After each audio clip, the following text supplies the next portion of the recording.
Hey everybody, CVH here with another First Impressions video for Return to Clockwork City, the new expansion coming to Legends on November 30th. We only have a few cards today to talk about and discuss that have been revealed by the community recently, but I do believe this batch is home to some of the more interesting cards we've seen so far from the expansion. So, without further ado, let's get into some new cards. The first card to talk about today is Weakness. Sorry for the low resolution screenshot here. This is what was available to me. I think this is the only one we currently have. Checked the Reddit and Legends decks and all that. But a 2-cost endurance action, set a creature's health to 1. So much like the quality of this screenshot, I don't think the quality of the card is very high.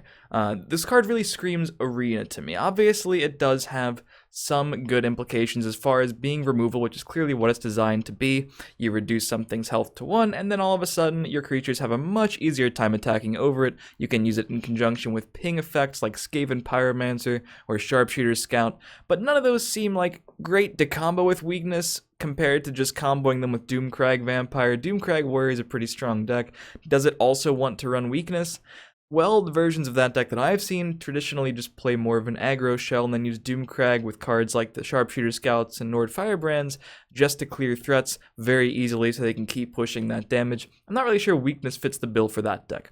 Where Weakness does potentially shine is in Arena, which is a place I've also found a home for lay down arms a lot of the time. Another potentially great removal option. Weakness, if you're just looking to get rid of something and you don't care about the attack value, if you're just going to attack into it and just get rid of some threat, this card does the job for half the price of lay down arms, and it is a common, so again, you probably will be seeing it a fair amount if you play a good amount of Arena.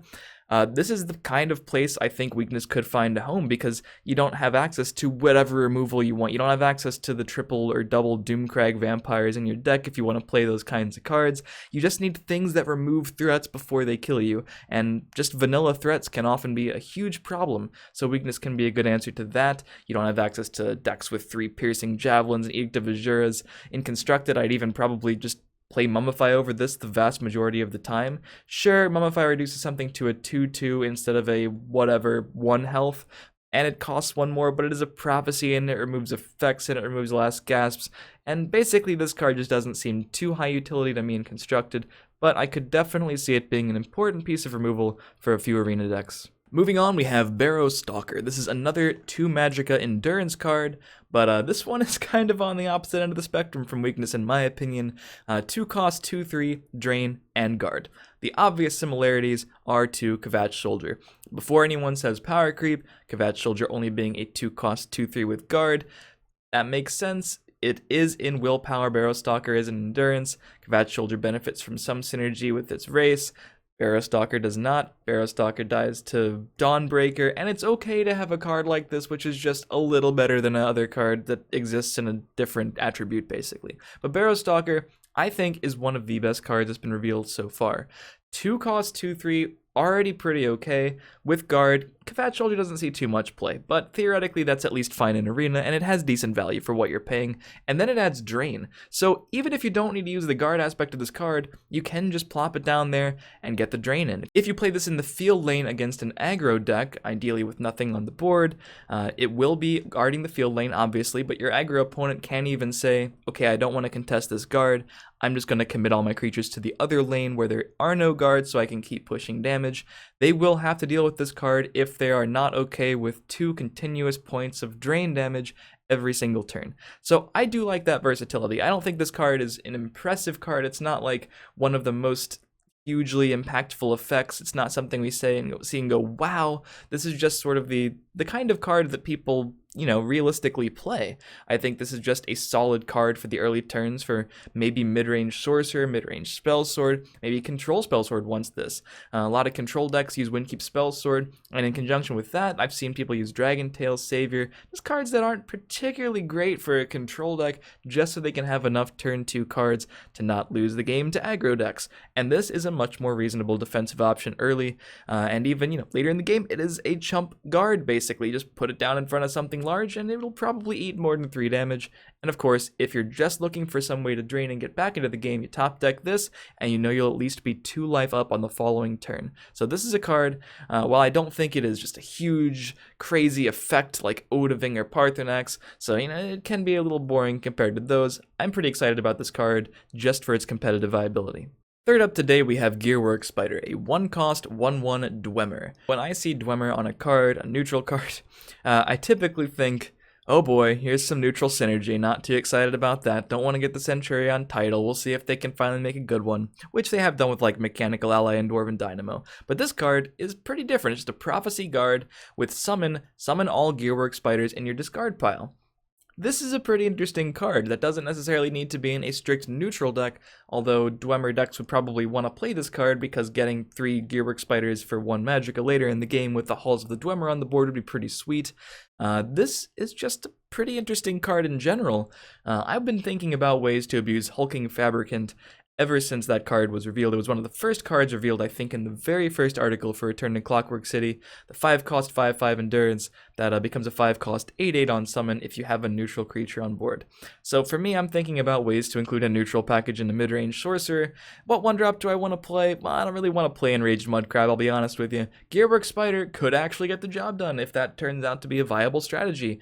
It is not great on turn 1, obviously Enraged Mudcrab is slightly better, but it has Prophecy and Guard, which means it can just annoy opponents that are trying to attack you. All of a sudden you just have this 1 health thing that comes out of nowhere that you have to tack over with your 5 attack dude or whatever it is. And of course sometimes the Guard can be relevant when it hasn't been prophesied out.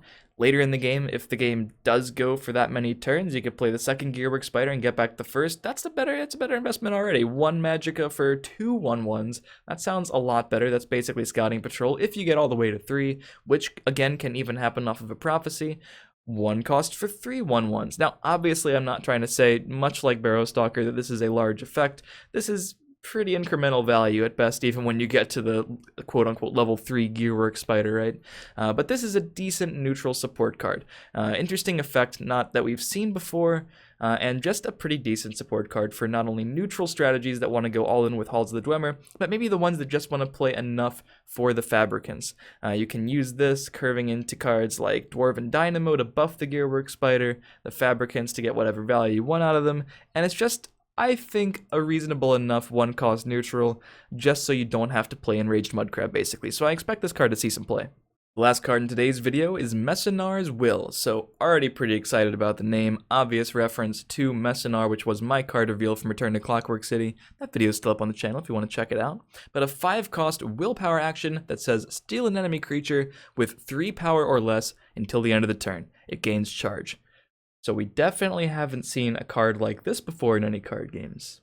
Now, of course, there are some differences compared to Shadow Madness. Obviously, Messinar's Will is going to cost 1 more Magicka, so already looking a little bit worse. While Messinar's Will says it gains charge and Shadow Madness does not, it's important to note that Shadow Madness does actually allow you to attack with whatever you steal in Hearthstone, so the cards function the same. The big difference here is obviously that Messinar's Will costs 5 Magicka, which means they thought the effect was just going to be a bit too powerful. So first impressions, I was thinking this would just be a little bit worse, but a few people have talked about the different ways the fact that Legends has 2 lanes compared to Hearthstone's 1 board could affect the power level of Messinar's Will. For example, taunts in Hearthstone or guards in Legends, if you're using this in an aggressive deck or just whenever you want to attack and you're using this to get rid of one of your opponent's guards, such as Hive Defender, this is something that Messinar's Will can steal. If you have 1 guard in each lane, that means Messinar's Will, stealing that 1 guard, will free up that lane. If your opponent in Hearthstone has 2 taunts or 2 guards essentially, just because you get rid of one, the other one's still going to be in that same 1 board that Hearthstone has. So maybe splitting the lanes, sometimes against an aggro deck, you want to put 1 guard in each lane. This card could make that a bit more of a liability, but I don't really see that ever being better than just playing an Imprison or a Piercing Javelin, which is what most aggressive decks would want to do. As a control deck, this could make Messinar's Will a bit harder to use for the 2-for-1 value. A lot of the use of Shadow Madness was stealing something cheap against a more aggressive deck, and then immediately trading it into another cheap creature, causing them both to die, effectively being a 2-for-1 removal spell, removal action for Messinar's Will. That could be less possible if your opponent is playing around it and they play one thing in the field lane, another thing in the shadow lane. You can steal something, but then the only thing it can attack really is your opponent's face, which isn't really giving you any value at all. You'd much rather use this to essentially destroy two of your opponent's creatures with one action, which is really the world in which this is ever going to be better than Piercing Javelin, which just kills whatever it wants and also has Prophecy. This really needs the 2-for-1 value, or you need to take advantage of the damage in some other way. Maybe a Pilfer effect, I don't know, it could be a thing. Maybe just removing the guards. A perfect world, you get to steal something with lethal and trade it into something huge, but in reality, I'm a fan of this card's design, obviously. I was a fan of Shadow Madness, I'm a fan of Messinar's Will too. I'm just not entirely sure if the versatility of this card is enough to really make it see play when we have so many good consistent removal options in Legends. There's Execute and Willpower, Piercing Javelin and Willpower, Edict of Azura, Dawn's Wrath for the late stages of the game. Where does a control deck really find room for Messinar's Will? I'm not entirely sure. However, similarly to Shadow Madness, I expect this to be pretty solid in Arena. A lot of things with 3 power or less are just straight up vanillas. Typically play a couple things in the field lane. Messinar's Will 2-for-1ing could be the swing turn you need.